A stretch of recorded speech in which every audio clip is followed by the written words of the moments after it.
इयत्ता 8वी, विषय सामान्य विज्ञान, धडा 12वा, आम्ल आम्लारी ओळख. मुलांनो, तुम्ही विज्ञान या विषयामध्ये आम्ल व आम्लारी असे शब्द ऐकले असाल. आपल्या रोजच्या आहारात आपण अनेक पदार्थ वापरत असतो. त्यामध्ये आम्ल असते. धुण्याचा सोडा, खते, औषधी यामध्ये आम्लारी असतात. यामुळे पदार्थांना वेगवेगळी चव प्राप्त होते. तुम्ही मला सांगा की लिंबू, चिंच, टोमॅटो, साखर, व्हिनेगर, मीठ या पदार्थांची चव एकसारखीच असते का? नाही, या सर्व पदार्थांची चव वेगवेगळी असते. बरोबर, सर्व पदार्थांच्या चवी ह्या वेगवेगळ्या असतात. मग आता लिंबू, साखर, दही, चुन्याची निवळी, खाण्याचा सोडा, आवळा, चिंच, कैरी, डाळिंब, पाणी या पदार्थांची चव कशी असते ते सांगा. लिंबू, दही, चिंच, कैरी यांची चव आंबट असते. आवळा तुरट लागतो. साखर, डाळिंब गोड असते. चुन्याची निवळी, खाण्याचा सोडा कडवट लागतो आणि पाणी हे चवहीन असते. छान, चवीवरून आपल्याला पदार्थ कोणता आहे ते सांगता येते. तर मुलांनो, या पाठात आज आपण आम्ल व आम्लारीची माहिती घेणार आहोत. आम्ल, ऍसिड. पदार्थ गोड, कडवट, आंबट, तुरट असे चवीला असतात. चिंच, आवळा किंवा व्हिनेगर यांसारख्या पदार्थांची चव आंबट असते. ही चव पदार्थांमध्ये असणाऱ्या विशिष्ट संयुगामुळे येते. याच आंबट चव देणाऱ्या पदार्थाला आम्ल असे म्हणतात. निळा लिटमस पेपर घेऊन आम्ल ओळखायचे असेल तर लिटमस पेपर आम्लामध्ये बुडवला तर तो तांबडा होतो. म्हणजेच निळा लिटमस तांबडा करणाऱ्या पदार्थांना आम्ल असे म्हणतात.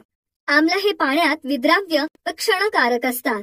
तसेच प्राणी आणि वनस्पतींमध्येही आम्ले असतात. खाद्यपदार्थांमध्ये आम्लांना नैसर्गिक आम्ल किंवा कार्बनिक आम्ल असे म्हणतात. ही आम्ल क्षीण प्रकृतीची असतात, म्हणून त्यांना सौम्य आम्ल म्हणजेच वीक ऍसिड असेही म्हणतात. उदाहरणार्थ कार्बोनिक आम्ल, ऍसिटिक ऍसिड. तर काही आम्ल तीव्र प्रकृतीची असतात, ती दाहक असतात. उदाहरणार्थ सल्फ्युरिक आम्ल, हायड्रोक्लोरिक आम्ल व नायट्रिक आम्ल. या आम्लांना खनिज आम्ल असेही म्हणतात. या आम्लांची सहज द्रावणे जर आपल्या त्वचेवर पडली तर त्वचा भाजते. तसेच या द्रावणाची धुरी श्वसनाद्वारे किंवा तोंडाद्वारे आपल्या शरीरात गेली तर ते शरीराला हानिकारक असते. त्यामुळे ही सहज आम्ले हळूहळू पाण्यात घातली जातात व त्यांचे विरल आम्लात रूपांतर केले जाते, जेणेकरून ती कमी हानिकारक बनतात. तुम्ही खाण्याचे सोड्याचे विरल द्रावण चाखून पाहिले तर त्याची चव कशी लागते? तुरट, म्हणजेच काही प्रमाणात कडवट. बरोबर. आम्लारी. मुलांनो, जे पदार्थ काहीसे तुरट किंवा कडवट जाणवतात, जे पदार्थ चवीला व स्पर्शाला बुळबुळीत लागतात, त्यांना आम्लारी असे म्हणतात. तसेच तांबडा लिटमस निळा करणाऱ्या पदार्थांना आम्लारी असे म्हणतात. उदाहरणार्थ चुन्याची निवळी, खाण्याचा सोडा, कॉस्टिक सोडा आणि साबण. आम्लारी हे आम्लापेक्षा पूर्णपणे वेगळे असतात. त्यांचे गुणधर्म हे आम्लाच्या अगदी विरुद्ध असतात. आम्लारी हे सुद्धा सहज अवस्थेत असताना त्वचेला दाहक असतात. आपल्याला माहित आहे की पाणी हे चवहीन आहे, म्हणून पाणी हे आम्लधर्मी किंवा आम्लारी धर्मी नसते. दर्शक, इंडिकेटर. रासायनिक दृष्ट्या उदासीन असणारे पदार्थ हे आम्लधर्मी किंवा आम्लारी धर्मी नसतात. आम्ल किंवा आम्लारी पदार्थांची चव घेणे किंवा त्या पदार्थांना स्पर्श करणे हे धोक्याचे असते. त्यामुळे आम्ल किंवा आम्लारी हे पदार्थ ओळखणे खूप महत्वाचे असते. त्यासाठी विशिष्ट अशा पदार्थांचा दर्शक म्हणून उपयोग केला जातो. दर्शक म्हणजे दाखवणारा. म्हणजेच जे पदार्थ आम्ल किंवा आम्लारीच्या संपर्कात आल्याने स्वतःचा रंग बदलतात, त्या पदार्थांना दर्शक असे म्हणतात. प्रयोगशाळेतील दर्शक. मुलांनो, आम्ल व आम्लारी पदार्थ ओळखण्यासाठी प्रयोगशाळेमध्ये लिटमस कागदाचा वापर करतात. हा लिटमस कागद लायकेन म्हणजेच दगडफूल या वनस्पतीच्या अर्कापासून म्हणजेच रसापासून तयार केला जातो. लिटमसचा कागद हा तांबड्या किंवा निळ्या रंगाचा असतो. निळा लिटमस कागद हा आम्लात बुडवला की तांबडा होतो व तांबडा लिटमस कागद आम्लारीमध्ये निळा होतो. तसेच प्रयोगशाळेमध्ये फिनॉल्फथॅलीन, मिथिल ऑरेंज व मिथिल रेड यांचे द्रावण हे दर्शक म्हणून वापरले जातात. मिथिल ऑरेंज हा दर्शक आम्लात टाकला की गुलाबी होतो आणि आम्लारी टाकला की पिवळा होतो. तर फिनॉल्फ्थालीन आम्लामध्ये रंगहीन आणि आम्लारीमध्ये गुलाबी असतो. हे दर्शक पहा. या दर्शकाच्या सहाय्याने आपण आम्ल व आम्लारी पदार्थ ओळखू शकतो. अगदी लक्षात ठेवण्यासारखी गोष्ट म्हणजे वैश्विक दर्शक. हे द्रावण रूपातील दर्शक आम्ल व आम्लारीच्या संपर्कात आल्यामुळे वेगवेगळे रंग बदलतात.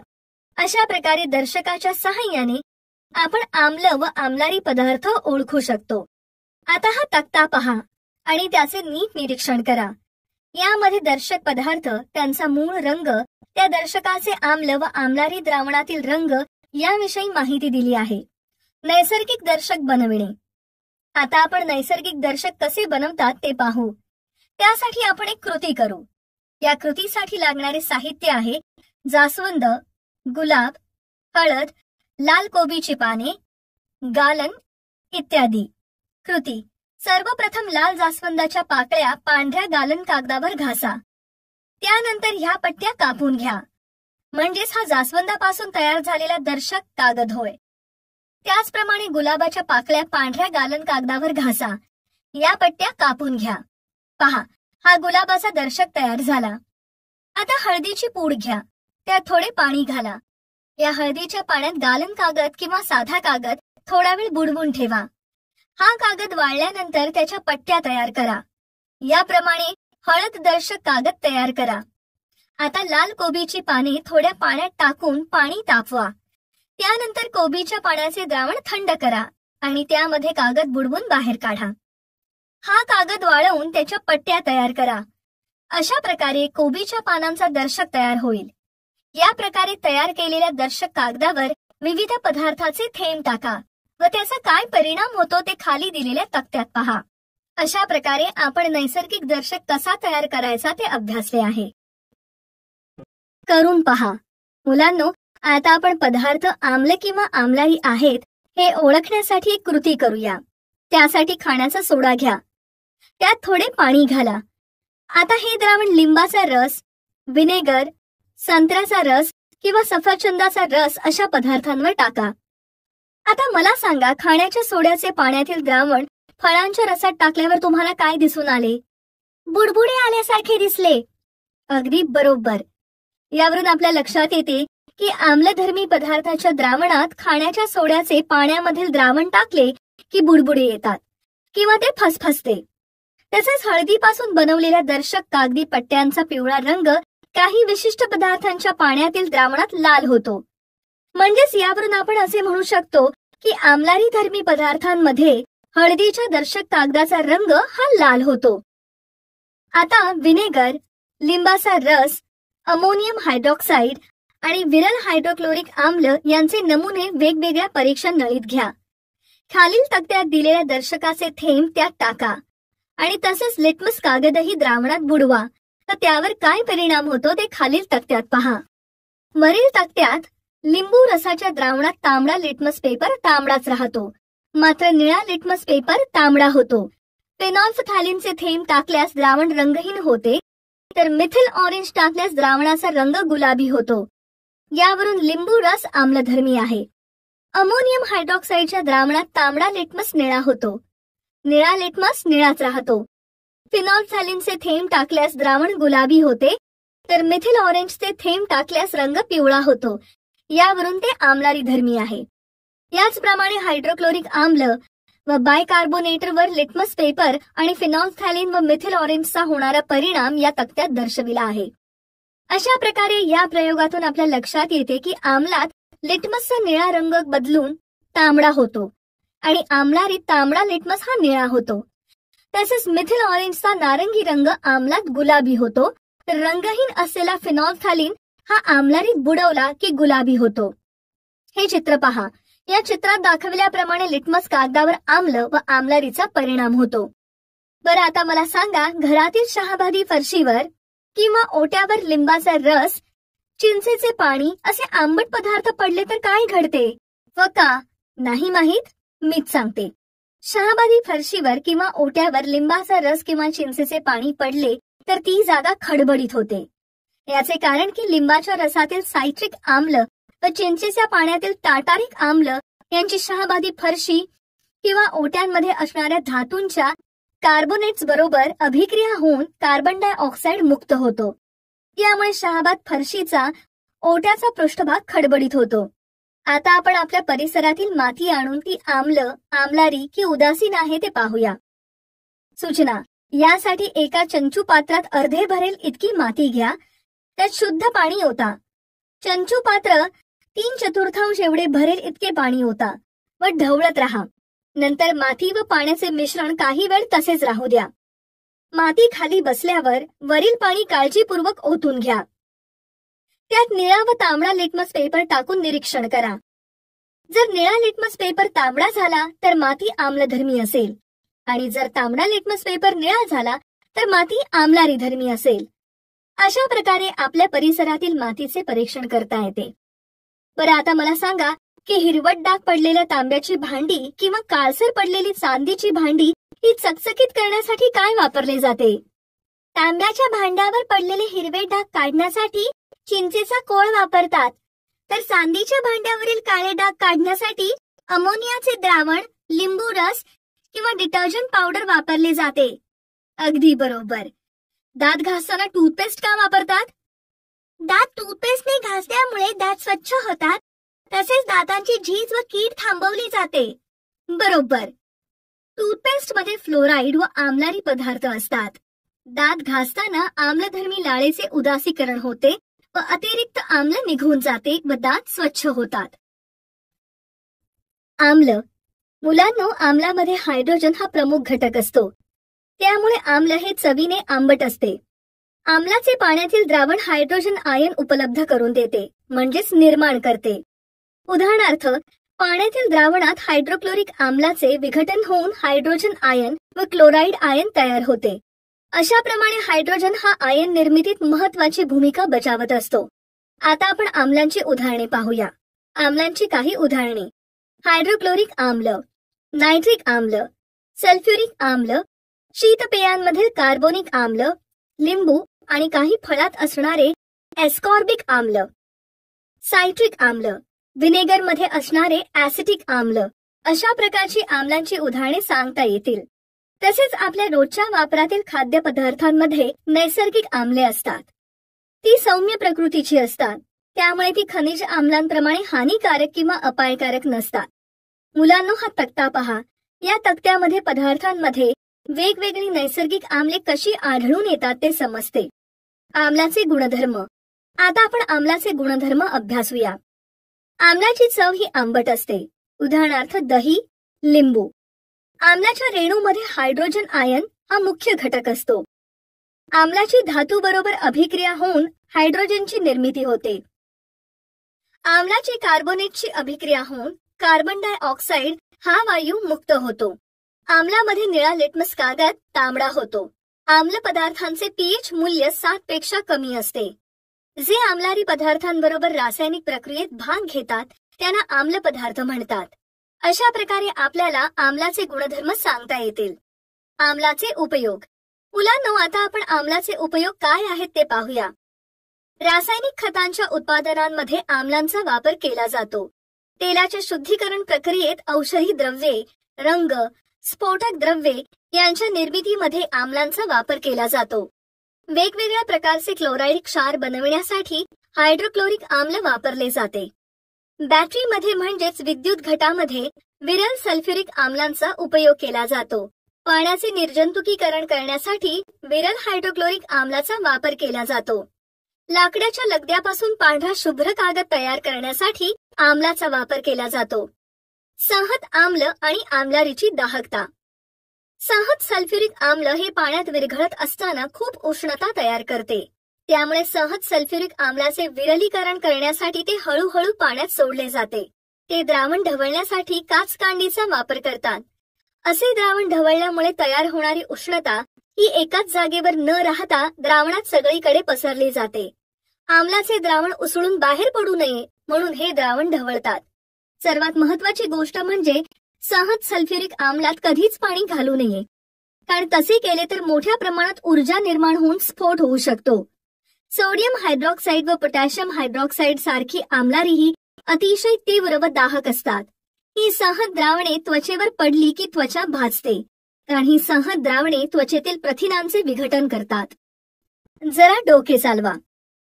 मुलांनो, मला सांगा, लिंबू, कैरी यांसारखे आंबट पदार्थ लोखंडी सुरीने कापले की सुरीचे पाते उजळ बनते, असे का होते? लिंबू, कैरी यांसारखे पदार्थ हे आंबट असतात. त्यामध्ये आम्ल असते आणि या आम्लामुळे सुरीच्या पात्यावर असणारा क्षारांचा थर हा विरघळतो व सुरीचे पाते उजळते. छान. आता आपण आम्लाविषयी आणखी काही माहिती अभ्यासूया. खनिज आम्ले शरीराला अपायकारक असतात, मात्र सेंद्रिय आम्ले आपल्या शरीरात व वनस्पतींमध्ये असतात आणि ती हितकारक असतात. आपल्या शरीरात DNA म्हणजेच डीऑक्सिरायबोन्यूक्लिक ऍसिड हे आम्ल असते, जे आपल्यात असणारे अनुवांशिक गुण ठरवते. प्रोटीन हा शरीरातील पेशींचा भाग असतो व तो अमिनो ऍसिड पासून बनलेला असतो. शरीरातील मेद हा मेदाम्लापासून बनलेला भाग असतो.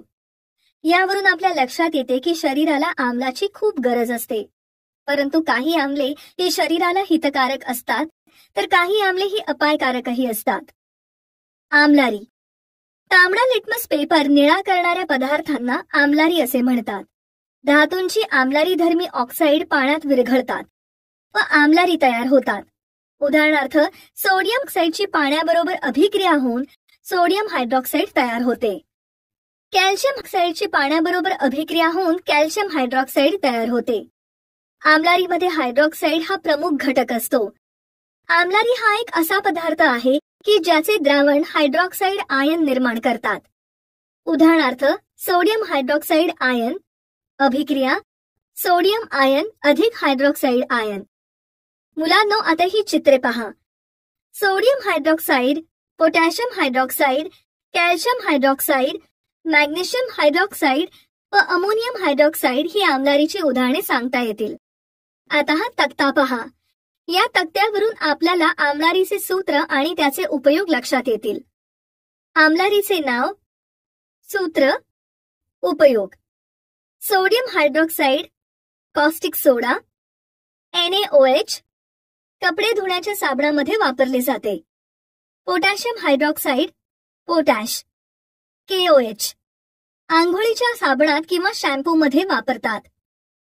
कॅल्शियम हायड्रॉक्साईड चुन्याची निवळी, CaOH2 चुन्यात पांढरा रंग येण्यासाठी वापरतात. Magnesium hydroxide milk of magnesia, MgOH2 आम्लविरोधक औषध बनवण्यासाठी वापरतात. अमोनियम हायड्रॉक्साईड NH4OH खते तयार करण्यासाठी वापरतात. मुलांनो, आपल्याला नेहमी एक गोष्ट लक्षात ठेवायला हवी की कोणताही पदार्थ ओळखण्यासाठी त्या पदार्थाची चव घेणे, वास घेणे किंवा त्या पदार्थाला स्पर्श करणे हे धोक्याचे असते. आम्लारीचे गुणधर्म. आम्लारी चवीला कडवट म्हणजेच तुरट असतात. त्यांना स्पर्श केला तर ते बुळबुळीत असल्याचे जाणवतात. आम्लारीमध्ये हायड्रॉक्साईड आयन हा मुख्य घटक असतो. धातूंचे ऑक्साईडही आम्लारी धर्मी असतात. काही आम्लारी सौम्य असतात. उदाहरणार्थ, फेरस हायड्रॉक्साईड. काही आम्लारी पाण्यात विरघळतात, त्यांनाच आपण अल्कली असे म्हणतो. उदाहरणार्थ, sodium hydroxide, potassium hydroxide, magnesium hydroxide इत्यादी. उदासीनीकरण. उदासीनीकरण ही संज्ञा निरनिराळ्या शास्त्रांमध्ये वेगवेगळ्या अर्थाने वापरली जाते. मात्र रसायनशास्त्रामध्ये आपण असे म्हणू शकतो की आम्लता नाहीशी करणारी रासायनिक प्रक्रिया म्हणजे उदासीनीकरण होय. उदाहरणार्थ, हायड्रोजन आयन व हायड्रॉक्साईड आयन यापासून पाणी निर्माण होते. म्हणजेच आम्लामध्ये हायड्रोजन आयन असतात व आम्लारीमध्ये हायड्रॉक्साईड आयन असतात. आम्ल व आम्लारीचा संयोग घडून आला की क्षार व पाणी निर्माण होते. उदाहरणार्थ, हायड्रोक्लोरिक आम्ल व सोडियम हायड्रॉक्साईडची अभिक्रिया होऊन सोडियम क्लोराईडचा क्षार आणि पाणी तयार होते. अशा प्रकारे रासायनिक अभिक्रिया घडून आली की या रासायनिक अभिक्रियेलाच उदासीनीकरण असे म्हणतात. आपल्या जठरामध्ये हायड्रोक्लोरिक आम्ल असते. या आम्लामुळेच आपण अन्न खाल्ले की ते पचण्यास सोपे जाते. मात्र हेच आम्ल शरीरात वाढले की अपचन होते. त्यामुळे यावर उपाय म्हणून आम्लारी धर्मी औषधे दिली जातात. यामध्ये मिल्क ऑफ मॅग्नेशियाचा समावेश असतो. हे आम्लारी जठरात असलेल्या अतिरिक्त आम्लाचे उदासीनीकरण घडवून आणतात. रासायनिक खतांचा जास्त वापर केल्यामुळे शेत जमिनीत आम्लाचे प्रमाण वाढते. त्यामुळे जमीन आम्लधर्मी होते. त्यावेळेस जमिनीमध्ये चुनखडी किंवा चुन्याच्या निवडीसारखे रसायन शेती तज्ञांच्या मार्गदर्शनाने जमिनीत मिसळवली जातात. यालाच आम्लारी जमिनीतील आम्लांचे उदासीनीकरण असे म्हणतात. त्यामुळे आपण असे म्हणू शकतो की आम्ल व आम्लारी हे दोन्ही उपयुक्त आहेत. अशा प्रकारे आपण या पाठामध्ये आम्ल व आम्लारींचे उपयोग, गुणधर्म पाहिले. तसेच विविध दर्शकांचीही आणि उदासीनीकरण या क्रियेंचीही माहिती अधिक विस्ताराने जाणून घेतली आहे.